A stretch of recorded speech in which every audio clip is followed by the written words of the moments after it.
Hello friends, good afternoon and welcome to my YouTube channel ePartCom. So today I'm going to discuss in this particular video, I'm going to discuss about valuation of supply. So in my previous videos, I have discussed about the concept of supply, the time of supply, the value of supply, or now in this particular video I'm going to discuss about the value of supply, means valuation of supply. मैंने पहले बताया कि भाई supply है क्या, what is the meaning of supply. मैंने पहले discuss किया कि सप्लाई है क्या, सप्लाई का meaning and concept and all definitions वगैरह I have discuss section 7.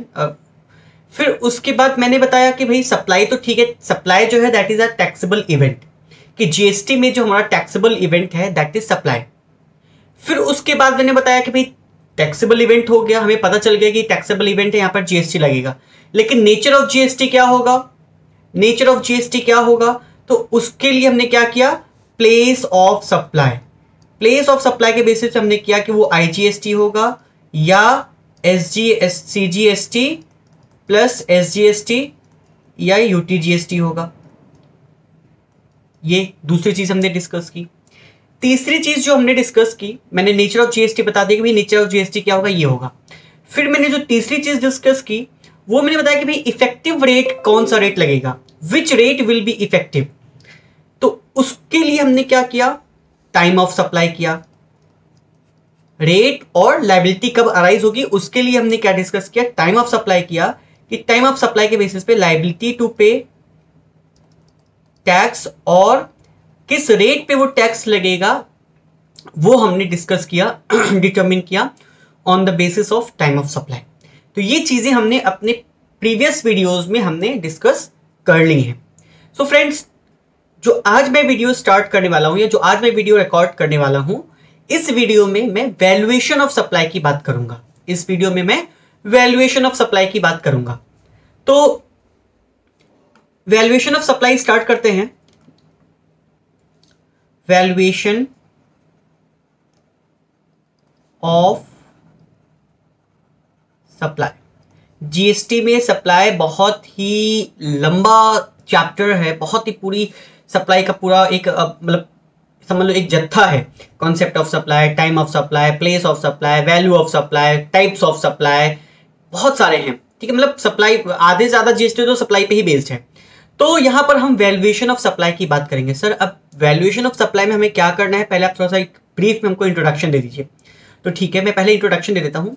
So friends, जब हम जीएसटी पे करते हैं तो जीएसटी हम कैसे डिटरमिन करते हैं, जीएसटी जो हम डिटरमिन करते हैं कि हमारी जो लायबिलिटी होती है जीएसटी की वो कैसे डिटरमिन होती है, कि तुमको कितना जीएसटी पे करना है, कितना टैक्स पे करना है. तो हम डिटरमिन करते हैं value of supply multiplied by tax rate, multiplied by tax rate. क्यों? क्योंकि जब भी हमको टैक्स पे करना होता है तो हम एक सर्टेन हमको वैल्यू फाइंड आउट करनी होती है, उस वैल्यू पर ही हम टैक्स पे करते हैं, एक सर्टेन रेट ऑफ टैक्स पर. 5% है, 12% है, 18% है, 28% है, what ever the tax rate will be, हम इस पर्टिकुलर रेट पे हम क्या करते हैं, एक पर्टिकुलर वैल्यू होती है जिसपे हम वो रेट लगा करके फाइंड आउट करते हैं कि हमारा जो लायबिलिटी है टुवर्ड्स जीएसटी वो कितनी है.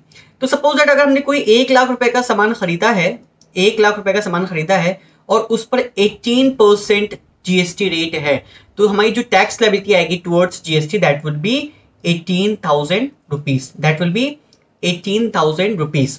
तो यहां पे हमने कैसे पता लगाया कि हमने पहले ली कि भाई वैल्यू ऑफ सप्लाई क्या है, वैल्यू ऑफ सप्लाई ली, उस पर फिर हमने देखा कि उसका टैक्स रेट क्या है. तो जब वैल्यू ऑफ सप्लाई को जो कि ये है हमने टैक्स रेट से जो कि ये है मल्टीप्लाई कर दिया, तो हमारी आ गई टैक्स लायबिलिटी जो कि 18,000 रुपीज हमने डिटरमिन कर ली, that this much of amount of tax you have to पे.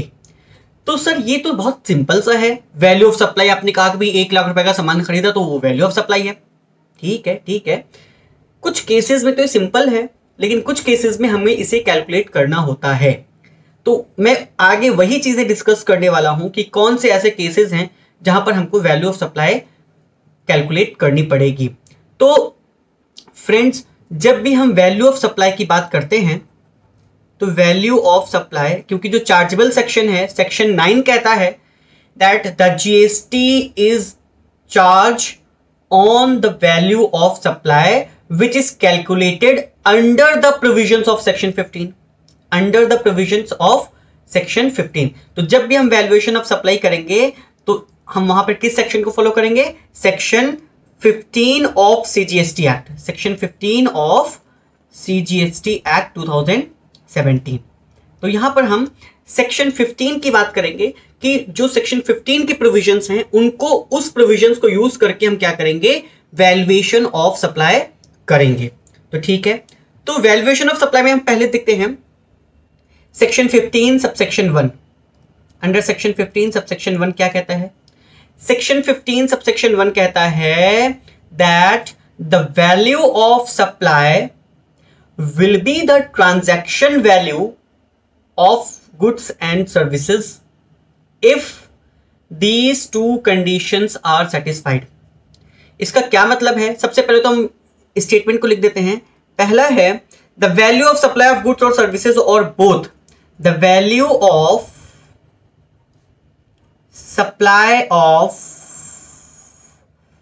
गुड्स और services or both will be the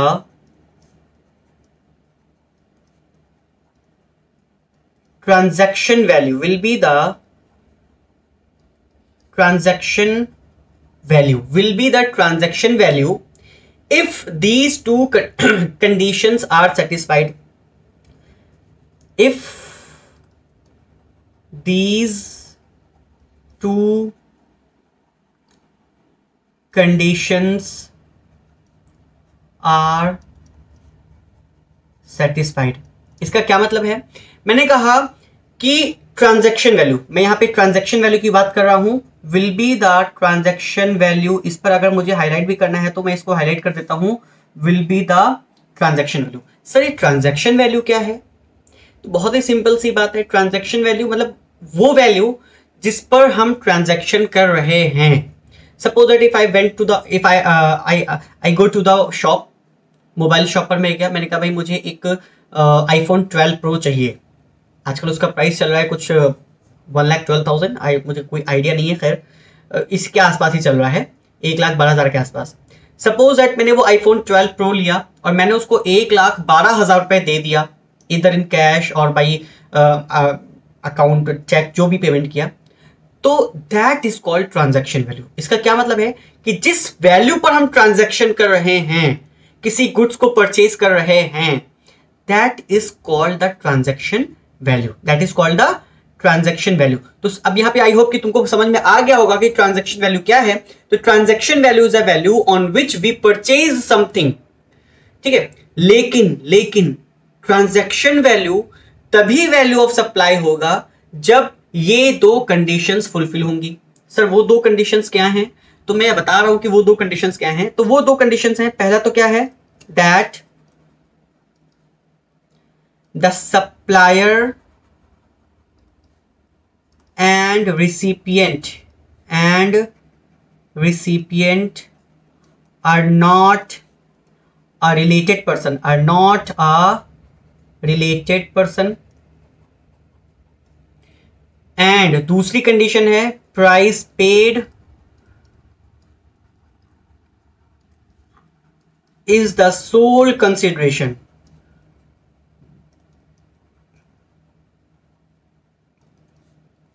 for supply. अच्छा, जब भी मैं सप्लाई की बात कर रहा हूं तो इसका मतलब क्या है, वहां पर मैं गुड्स और सर्विसेज दोनों की ही बात कर रहा हूं। We are talking about goods and services both. इसका क्या मतलब है, मैं इसको अच्छे समझाने की कोशिश करूंगा। पहले इसमें कह रहा है the value of supply will be the transaction value, will be the transaction value, and I have told you about transaction value की ट्रांजैक्शन वैल्यू क्या है। So the value of supply will be the transaction value if these two conditions are satisfied. तो वो दो conditions क्या है, that recipient and supplier are not a related person. इसका क्या मतलब है कि जो रिसिपिएंट और सप्लायर हैं वो आपस में रिलेटेड पर्सन्स नहीं हैं। और प्लीज रिलेटेड पर्सन्स क्या हैं, दैट आई हैव एक्सप्लेन्ड वो मैंने ऑलरेडी एक्सप्लेन किया हुआ है। रिलेटेड पर्सन्स और डिस्टिंक्ट पर्सन्स मैंने अपनी पहले की प्रीवियस वीडियोस में मैंने एक्सप्लेन किया है। सो अगर अभी तक आपको डाउट है रिलेटेड पर्सन और डिस्टिंक्ट पर्सन में, so go to my previous videos and please check those videos, उसमें मैंने एक्सप्लेन किया हुआ है। तो वहां पर क्या है कि वो रिसिपिएंट और सप्लायर आपस में रिलेटेड पर्सन्स नहीं होना चाहिए। एंड दूसरा क्या है, price should be the sole consideration for that supply.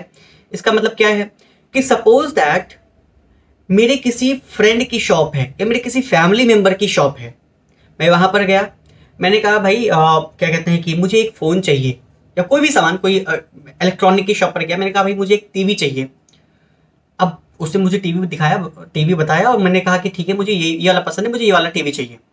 मैंने पूछा इसका प्राइस क्या है, तो उसने कहा 15,000। तो मैंने कहा अरे यार तुम मेरा गला काटोगे। अब बताओ, अगर अपने लोग ही गला काटने लग गए तो फिर दूसरे लोग क्या करेंगे। वहां पर क्या होती है, अब रिश्ते निकालने लगते हैं हम। तो अब वो भी बेचारा शर्मिंदा होकर के चलो ठीक है, रिलेटिव हो इतना, चलो ठीक है 3,000 कम कर देता हूँ, 12,000 में दे देता हूँ। इसका क्या मतलब हो गया, वहां पर प्राइस इफेक्ट हो गया, रिलेशन बीच में आ गया, आपसी भाईचारा बीच में आ गया। तो in that particular case the price is affected due to the related person. वहां पर क्या है, जो पार्टीज हैं, जो सप्लायर और रिसिपिएंट हैं, अगर वो रिलेटेड पर्सन्स हैं तो वहां पर क्या है, it is possible, it might be possible कि वो प्राइसेस जो हैं वो इफेक्ट होंगे। तो इसीलिए हम ट्रांजैक्शन वैल्यू को हम वैल्यू ऑफ सप्लाई नहीं मानते हैं। वहां पे फिर हम इनवॉइस वैल्यू कैलकुलेट करते हैं। इनवॉइस वैल्यू क्या है वो मैं बाद में बताऊंगा कि इनवॉइस वैल्यू क्या है। अभी क्या है, ट्रांजैक्शन वैल्यू को हम उस केस में वैल्यू ऑफ सप्लाई नहीं लेंगे, क्योंकि वहां पर प्राइस इफेक्ट होगा, कहीं ना कहीं प्राइस इफेक्ट होगा ही होगा, अगर रिसिपिएंट और सप्लायर जो है वो रिलेटेड पर्सन्स हैं। दूसरा क्या है, दूसरी कंडीशन है that price paid is the sole consideration. अगर होगा then only transaction value will be taken as value of supply, otherwise not. अच्छा, प्राइस पेड अगर क्या है, सपोज दैट, ये कंडीशन में समझाता हूं। सपोज दैट मैं किसी शॉप पर गया, मैंने कहा भाई एक फ्रिज लेनी है मुझे। उसने कहा चलिए ठीक है।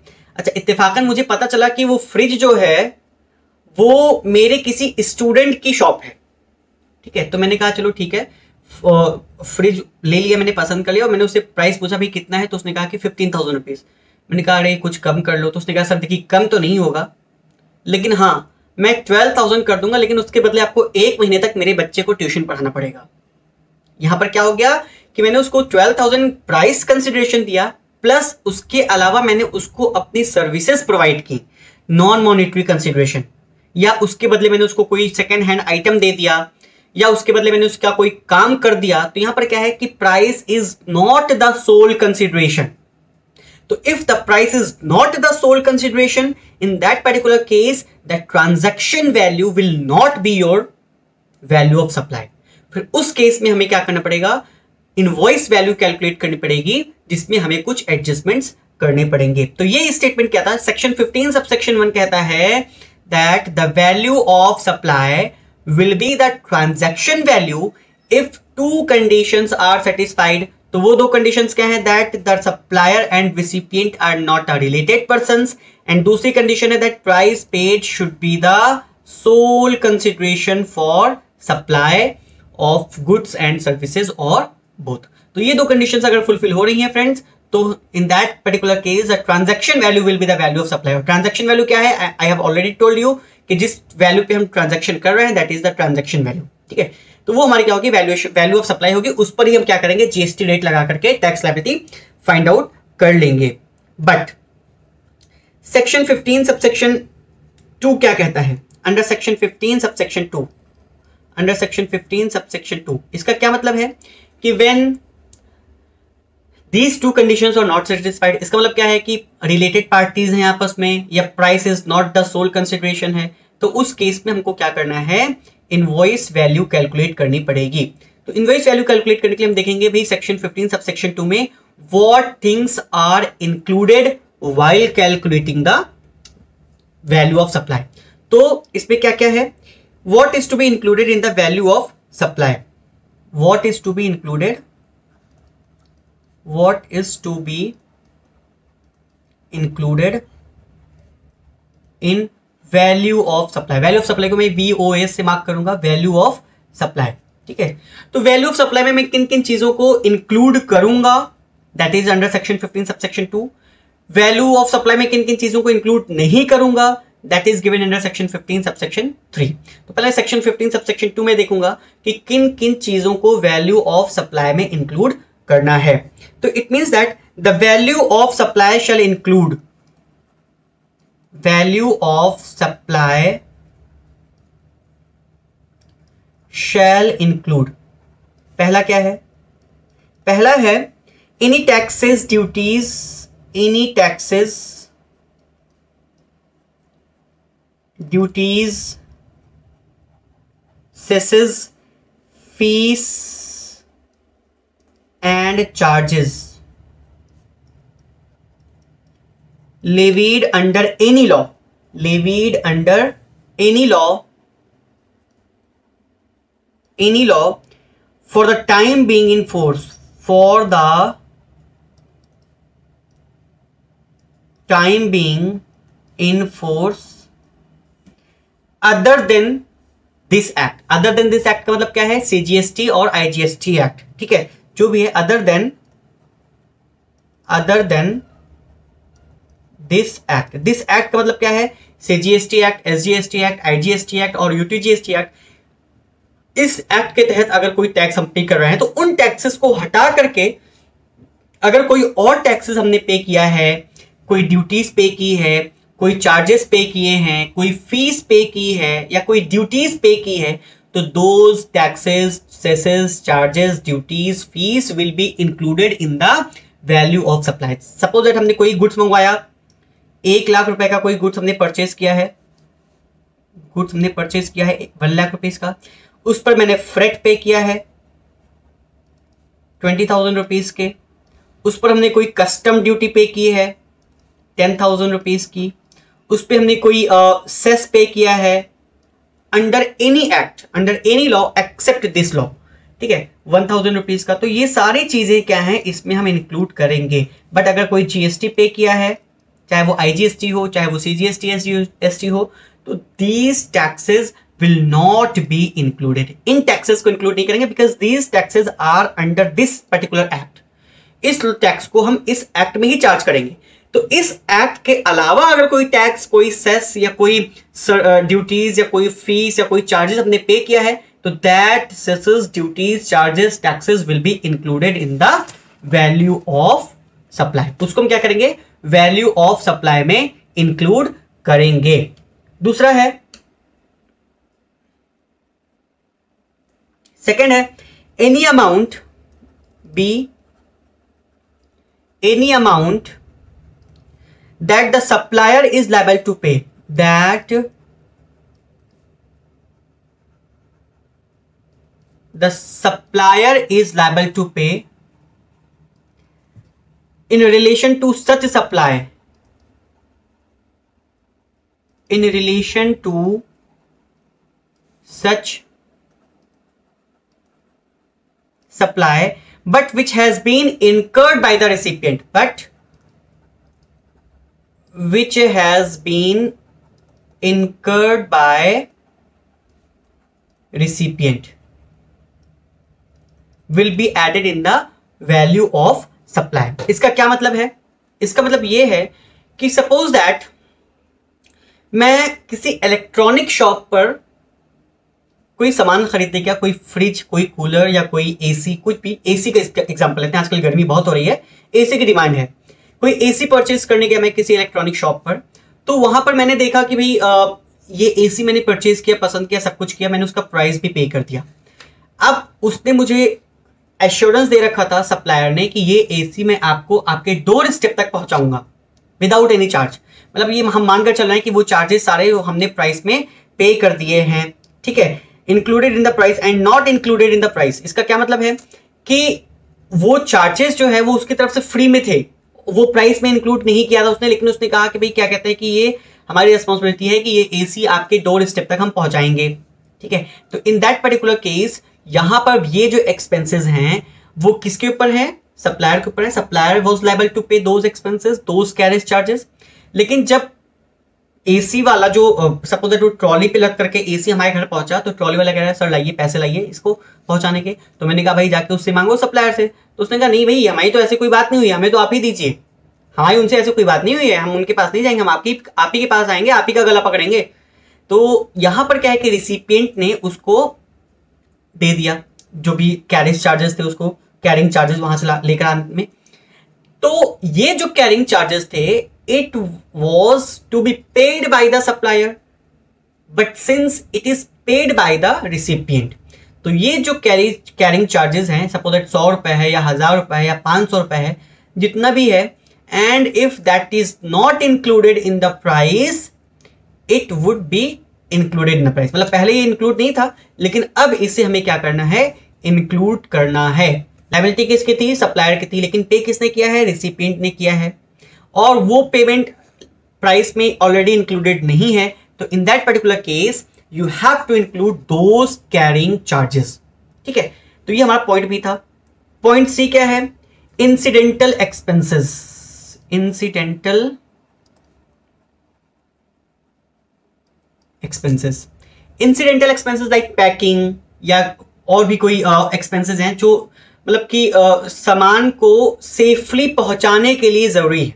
ठीक है, तो incidental expenses including commission and packing charge by the supplier to the recipient of a supply and any amount charge for anything done by the supplier in respect of supply of goods और services और both at the time और before delivery of goods of supply of services. इसका क्या मतलब है, suppose that मैंने, फिर AC का एग्जांपल लेते हैं, मैंने एसी पसंद करके मैंने बोल दिया भाई इसको मेरे डोर स्टेप तक पहुंचाना, और सारे प्राइसेस मैंने पे कर दिए, कैरिंग चार्जेस भी पे कर दिए, सब कुछ पे कर दिया। फिर बाद में वो कहता है भाई क्या कहते हैं कि इसमें जो है आपके इंसिडेंटल एक्सपेंसेस भी लगेंगे, क्योंकि ये एसी ऐसे अगर मैं पहुंचाऊंगा तो फिर इसमें डेंटिंग वगैरह आने के चांसेस हैं, तो उसके लिए एक स्पेशल तरह की पैकिंग करनी है या इसको और इसमें कुछ कमीशन है या कुछ भी है। तो इसका क्या मतलब है, ये जो इंसिडेंटल एक्सपेंसेस हैं लाइक पैकिंग है, कमीशन है, ठीक है, जो कि सप्लायर चार्ज करेगा, विच आर नेसेसरी टू पे, जो सप्लायर चार्ज करेगा रिसिपिएंट से एट द टाइम और before the delivery of goods. ठीक है, तो वो सारे इंसिडेंटल एक्सपेंसेस जो हमको गुड्स को या प्रोडक्ट को सेफली घर तक पहुंचाने के लिए नेसेसरी हैं, तो those incidental expenses should also be added in the value of supply. उसको भी हम क्या करेंगे, वैल्यू ऑफ सप्लाई में ऐड करेंगे। तो इंसिडेंटल एक्सपेंसेस हो गए। नेक्स्ट है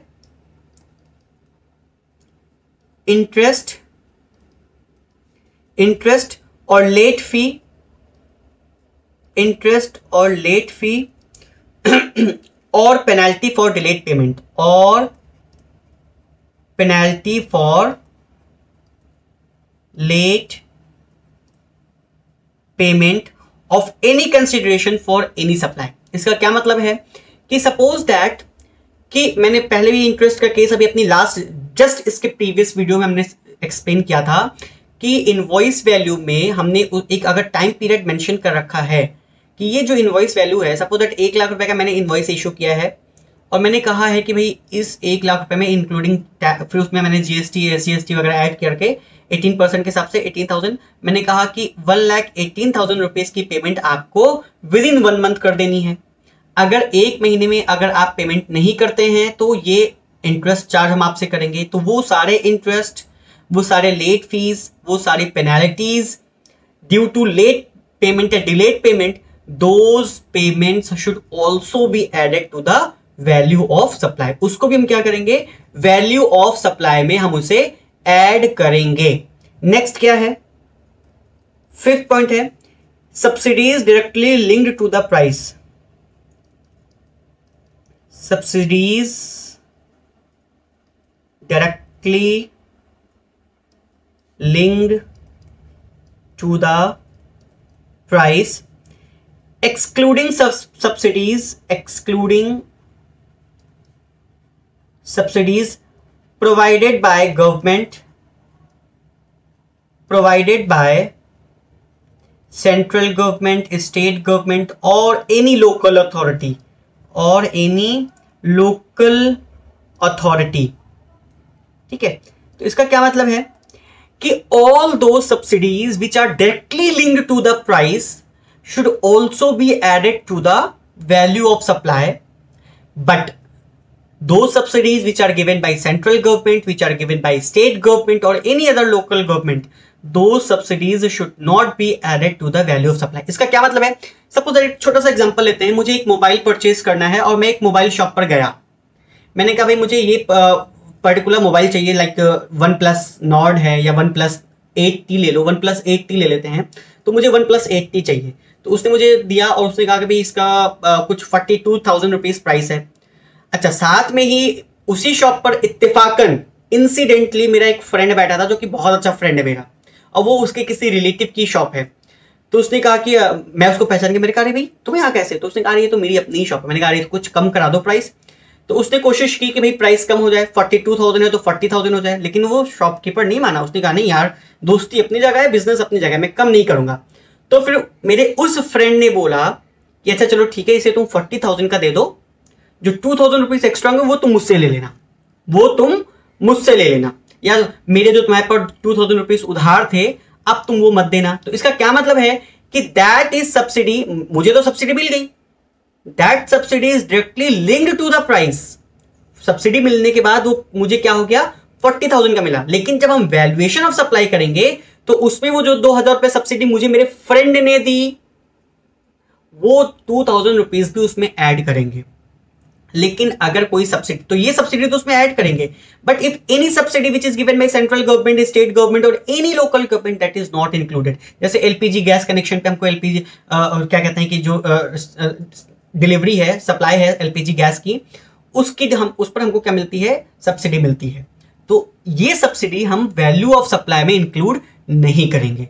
क्यों नहीं करेंगे? क्योंकि अगर जो सब्सिडी गवर्नमेंट हमको दे रही है, क्योंकि गवर्नमेंट गरीबों को देती है, बहुत ही पुअर क्लास के लोगों को सब्सिडी देती है, तो अगर पुअर क्लास के लोगों को सब्सिडी दे रही है और मैं उस सब्सिडी को ऐड करके उस पर फिर से उस पर टैक्स चार्ज करूं, तब तो सब्सिडी का कोई मतलब नहीं है। एक तरफ तो तुम उसको कर भाई हम प्राइस कम कर रहे हैं तुम्हारा, और दूसरी तरफ उस पर टैक्स लगा करके उसका प्राइस वापस इंक्रीज कर रहे हो, तो इसका क्या मतलब है? फिर वहां पे सब्सिडी को कोई मतलब नहीं होता है। That's why whatever subsidy is given by government, either it is a state government or central government or any local government, those subsidies are not included in the valuation of supply. But if any subsidy is given by any other person and which is directly linked to the price, those subsidies are added to the valuation of supply, जिसका अभी मैंने example दिया है। ठीक है, तो ये जो सारे 5 फैक्टर्स मैंने डिस्कस किए हैं अभी, ये जो 5 फैक्टर्स अभी हमने पूरा ABCD हमने डिस्कस किए हैं, like any taxes, फिर amount which supplier is liable to pay but paid by the recipient,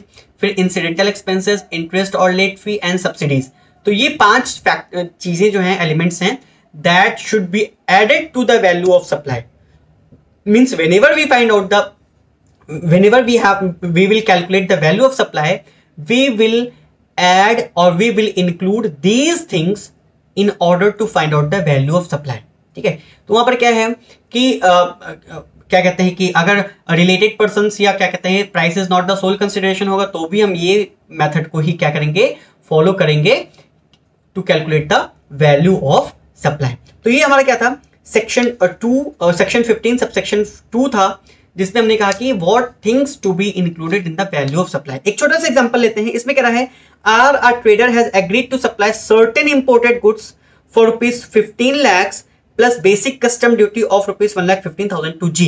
इसका क्या मतलब है, कोई सप्लायर है, उसने 15 लाख रुपए का कोई गुड्स सप्लाई करने का प्रॉमिस किया है, प्लस उस पर बेसिक कस्टम ड्यूटी उसने ऐड किया है 1,50,000 का 10% के हिसाब से। तो in that particular case the value of supply will be 16,50,000, क्योंकि उसमें any other taxes which are paid except taxes under this law will be added, या कोई इंटरेस्ट है या कोई भी जो भी 5 इंसिडेंट्स मैंने एलिमेंट्स मैंने डिस्कस किए हैं, all those 5 elements should be added while calculating the value of supply. ठीक है, तो इसके बेसिस पे भी हम क्वेश्चंस करेंगे बाद में। पहले हम देख लेते हैं कि what things are not included in the value of supply. ये तो हमने इंक्लूजन पढ़ लिया। पहले तो हमने कहा कि भाई transaction value will be the value of supply if these 2 conditions are satisfied. वो 2 कंडीशंस हमने डिस्कस कर ली, दैट इज सेक्शन 1। फिर सेक्शन 2 में हम सबसेक्शन 2 में हमने पढ़ा inclusion in value of supply. फिर सबसेक्शन 3 में हम पढ़ेंगे exclusion in value of supply. Exclusion exclusion from value of supply.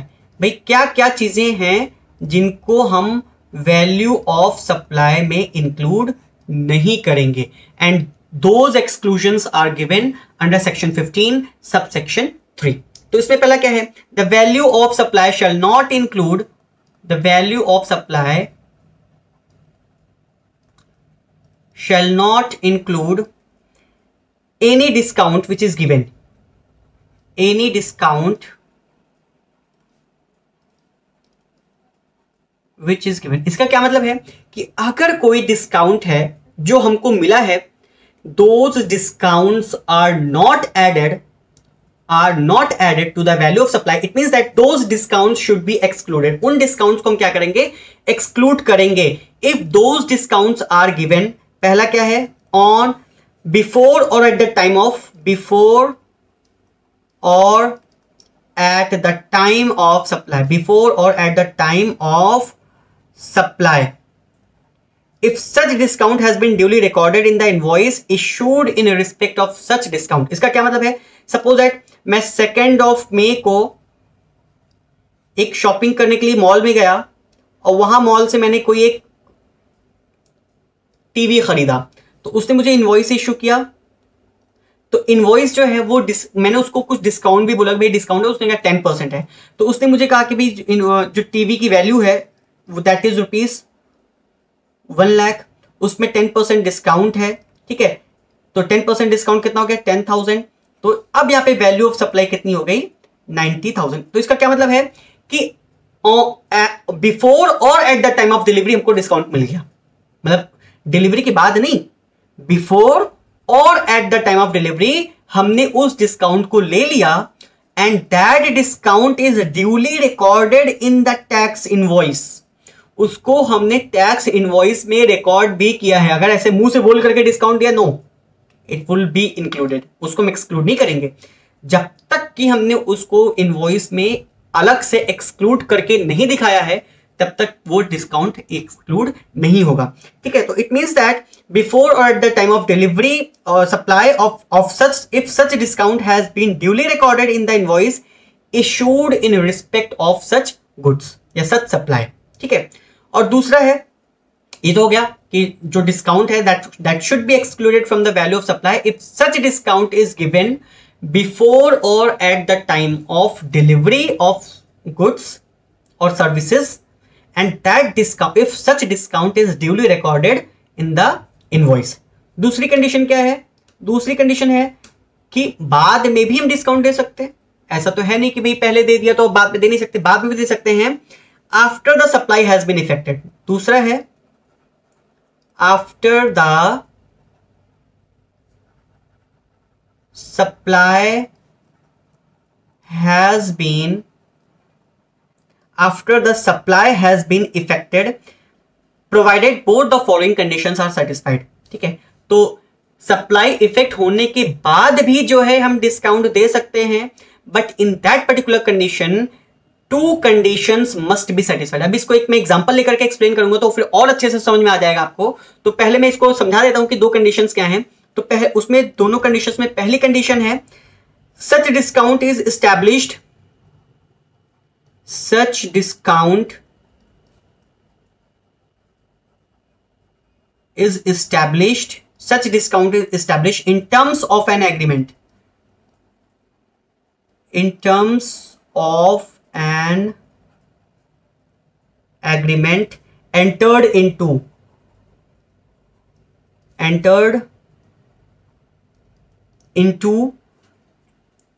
at or before the time of such supply, at or before the time of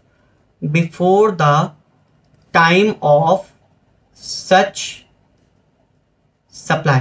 I am writing this thing ताकि आपको भी अगर अपनी notes बनानी है तो आप अपनी नोट्स बना सकते हैं। तो इसलिए मैं इन चीजों को लिख भी रहा हूं ताकि साथ साथ अगर आपको भी अपनी नोट्स में इसको बनाना है, अपनी नोट्स आपको प्रिपेयर करने, तो you can make notes for that, ठीक है। इनटू और before the time of such supply and specifically linked to relevant invoices, and specifically linked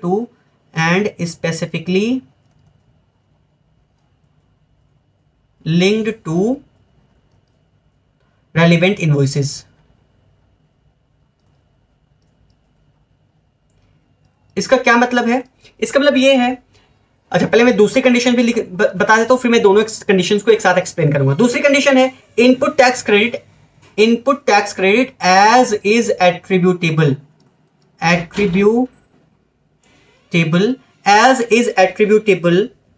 has been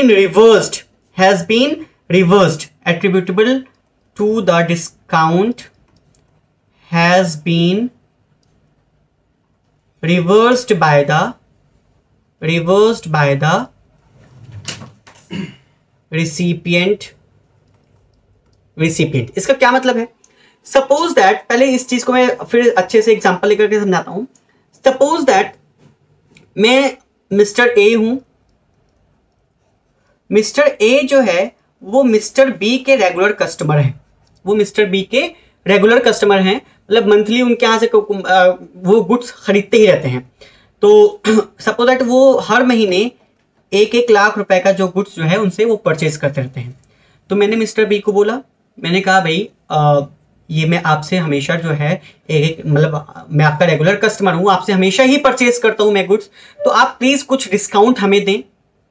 तो उन्होंने कहा कि नहीं, ऐसे तो हम डिस्काउंट नहीं देंगे, क्योंकि ऐसा नहीं है कि आप ही सिर्फ रेगुलर कस्टमर, और भी हमारे रेगुलर कस्टमर हैं, लेकिन हाँ एक कंडीशन रख देता हूं मैं, अगर आप हमसे जो 1-1 लाख रुपए का आप ले रहे हैं, तो जिस दिन आप 10 लाख रुपए की हमसे परचेज कंप्लीट कर लेंगे, मतलब जिस दिन मैं 10 लाख रुपए की सप्लाई आपके टुवर्ड्स कंप्लीट कर लूंगा, उस दिन मैं आपको डिस्काउंट दे दूंगा। इसका क्या मतलब है कि पहले महीने 1 लाख, फिर दूसरे महीने 1 लाख, फिर इसी तरह से 10 महीने हम 10 मंथ्स तक क्या करेंगे, 1-1 लाख रुपए की सप्लाई से लेंगे, और 10वें महीने क्या है 10 लाख पूरा हमारा कंप्लीट हो जाएगा। अब मैं उसके पास आया, मिस्टर ए मिस्टर बी के पास आएंगे, भाई आपके कंडीशन के अकॉर्डिंग मैंने 10 लाख रुपए की परचेज आपसे कंप्लीट कर ली है, आपने वादा किया था, क्योंकि हमारे और उनके बीच में एक एग्रीमेंट होता है। मैंने पहले कहा ना, such discount is established in terms of an agreement entered into at or before the time of such supply. इसका क्या मतलब है कि एग्रीमेंट शुड बी देयर, और एग्रीमेंट भी कैसा, written agreement should be there. जब तक एग्रीमेंट नहीं होगा तब तक हम उस पर डिस्काउंट को एक्सक्लूड नहीं कर सकते हैं। तो इसका क्या मतलब है कि a proper agreement has been entered into at or before the delivery of such goods और सर्विसेज, ठीक है। एंड जो दूसरी कंडीशन है that ITC as is attributable to such discount has been reverse. तो पहला क्या है कि जैसा ही 10 महीने में 10 लाख रुपए कंप्लीट हुआ, मैंने कहा भाई लाओ। इसका क्या मतलब है कि after the supply has been effected, जो डिस्काउंट हम दे रहे हैं, सप्लाई हो गई, सपोज दैट इज जनवरी, फरवरी, मार्च, अप्रैल, मई, जून, जुलाई, अगस्त, सितंबर, अक्टूबर, 10 महीने की सप्लाई हो गई। अब ये जो पिछली जो सप्लाईज हुई हैं, मैं उनका डिस्काउंट दे रहा हूं after the supply has been effected. Discount has been given after the supply has been effected. तो मैंने कहा चलो ठीक है, तुम पिछले 10 महीने की जो इनवॉइसेज हैं उस पर तुम डिस्काउंट ले लो। तो अब मैं क्या करूंगा, उसके डिस्काउंट के बराबर का मैं क्या करूंगा, उसको क्रेडिट नोट इश्यू करूंगा, क्योंकि इनवॉइस एक बार इश्यू होती है, दोबारा इश्यू नहीं होती है। इसको मैं आगे डिस्कस करूंगा, डेबिट और credit note, issue of debit and credit notes में आगे पढ़ूंगा। तो वो क्या करेगा, जितने का डिस्काउंट दिया है उतने का सप्लायर जो है रिसिपिएंट को क्रेडिट नोट इश्यू कर देगा। तो पहली कंडीशन तो फुलफिल होगी कि agreement should be there between the parties. दूसरी कंडीशन क्या है कि जो डिस्काउंट, सपोज दैट वो 10% डिस्काउंट ले रहा है, तो हर सप्लाई पे एक मतलब कि 10% कितना हो गया, 10,000। तो 10,000 का डिस्काउंट सब पे लेगा। तो ये जो 10,000 के बराबर का इनपुट टैक्स क्रेडिट उसने अवेल कर लिया होगा, क्योंकि उसने इनपुट खरीदा, फिर वो आउटपुट सप्लाई करेगा, तो आउटवर्ड सप्लाई पे जो टैक्स होगा उस टैक्स में से ये इनपुट सप्लाई का क्रेडिट ले चुका होगा पूरे लाख रुपए का। लेकिन अब एक्चुअल में वो सिर्फ 90,000 का इनपुट उसका बचा। तो ये जो 10,000 का इसका डिस्काउंट मिल गया है, इतने के बराबर का जो इनपुट उसने ऑलरेडी अवेल कर रखा है, क्योंकि उसने जो इनपुट अवेल कर रखा है वो पूरे 1 लाख रुपीस का है। इनपुट एक्चुअल में कितने का अवेल करना था, 90,000 का अवेल करना था। तो ये जो 10,000 जो उसको डिस्काउंट मिला है, इसके बराबर का जो इनपुट टैक्स क्रेडिट उसने अवेल किया है, that input tax credit should be reversed in the government, to the government. उसके गवर्नमेंट का अकाउंट में उसको रिवर्स करना पड़ेगा। तो ITC as is attributable to the discount, ये जो 10,000 रुपए के बराबर, ये तो एक महीने का है, पिछले 10 महीने के जो 10,000 रुपए हैं जिसपे उसने आईटीसी क्लेम कर रखा है, तो उन सबके अमाउंट के बराबर का आईटीसी जो है वो क्या करेगा, उसको रिवर्स करना पड़ेगा गवर्नमेंट को। तो ये दोनों कंडीशंस अगर फुलफिल हो रही हैं, then only such discount will not be included in the value of supply. तो मैंने दो चीजें बताई अंडर सेक्शन 13 में कि any discount which is given, any discount is not included in the value of supply if it is given at or before the time of supply. Time of supply में मतलब जिस वक्त supply कर रहे हैं उस वक्त, उससे पहले दे रहे हैं तो इट्स फाइन, वो तो इंक्लूड नहीं करेंगे, उसको मैंने इनवॉइस में दिखा रखा है। लेकिन अगर बाद में भी हम कोई डिस्काउंट दे रहे हैं तो उस केस में भी उसको इंक्लूड नहीं करेंगे, प्रोवाइडेड कि ये जो दोनों कंडीशंस हैं, कंडीशन ए और condition B, condition A and condition B, ये दोनों कंडीशंस अगर फुलफिल हो रही हैं तो हम उस वैल्यू को भी इंक्लूड नहीं करेंगे। तो आई होप कि ये जो है प्रोविजन जो है सबसेक्शन 1, सबसेक्शन 2 एंड सबसेक्शन 3 आपको क्लियर हो गई होगी। अब इसके बाद हम करेंगे value of supply of goods और सर्विसेज वेयर द कंसिडरेशन, मतलब अब कुछ रूल्स हैं, रूल 27, 28, 29, 30